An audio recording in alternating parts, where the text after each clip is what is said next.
దగ్గర పెట్టుకో. నా పేరు సాహిత్య. నేను 6వ తరగతి చదువుతున్నాను.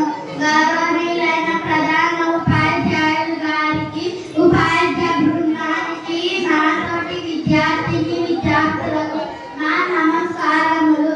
ముందుగా అందరికీ 78వ స్వాతంత్ర దినోత్సవం శుభాకాంక్షలు. ప్రతి సంవత్సరం ఆగస్టు 15న స్వాతంత్ర దినోత్సవం జరుపుకుంటాం. ఈ రోజు స్వాతంత్రం కోసం దేశం యొక్క పోరాటాన్ని గుర్తు చేస్తుంది. స్వాతంత్ర్య సమరయోధుల త్యాగాలను గుర్తు చేస్తుంది.